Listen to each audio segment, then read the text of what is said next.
Здесь, на базе в Кумарте, Министерство по делам молодежи республики расположило два лагеря – военно-спортивный «Балс» и краеведческо-туристский «Горец». На очередную смену съехались дети от 14 до 18, чтобы получить навыки начальной военной подготовки и принести первую в своей жизни присягу на верность лагерю Осетии России.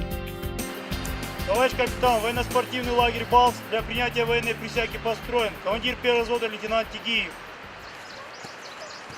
Порядка 130 человек на сегодняшний день будут принимать присягу, да, которые прошли, будем говорить так, что службу в этих замечательных условиях, и этот замечательный период времени. До этого первый поток был, количество ребят такой же, ну и ожидается и третий, четвертый. Я думаю, что желающих, наоборот, становится еще больше, просто по мере возможностей, по мере размещения, по мере возможности мест мы принимаем настолько, насколько мы можем. Поэтому все в восторге, всем нравится. Ну и мне, конечно, безумно приятно в ранге руководителя посетить этот лагерь и, как сказать, слиться с ребятами и понять, насколько это все важно и хорошо для нашей республики и для всей России в целом.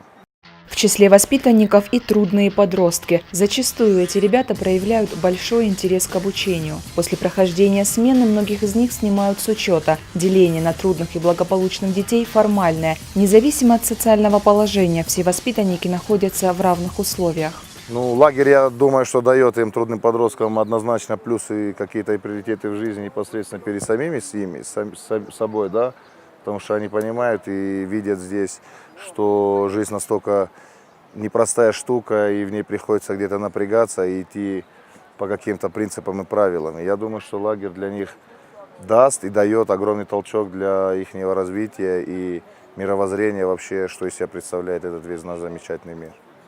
Строевая и тактическая подготовка, военная топография, курс выживания в горной местности и многое другое. Всему этому в течение 3 недель обучают юноармейцев, но пройти испытания до конца удается не всем.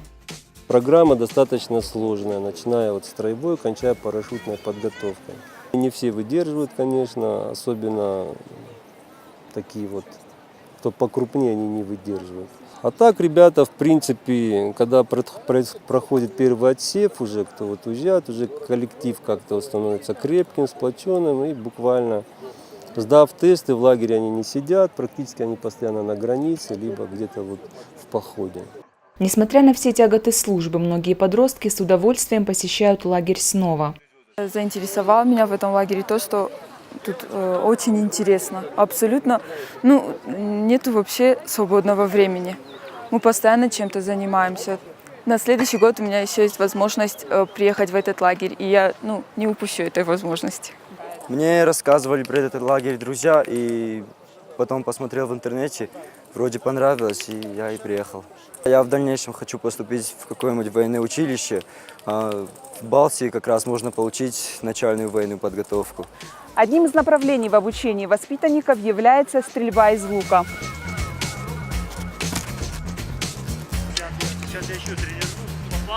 Эту дисциплину преподают в рамках изучения национальных традиций. Помимо стрельбы из лука, ребят учат метанию ножей и азам фехтования. На показательном мероприятии курсанты демонстрировали боевые приемы, которые помогут им в будущем при военной службе, а также преодолевали полосу препятствий. Завершили показательную программу самым масштабным и самым сложным выступлением – имитацией штурма. Перед группой особого назначения стояла задача проникнуть и уничтожить штаб условного противника. Юноармейцы справились, штаб разгромлен, главарь банды задержан.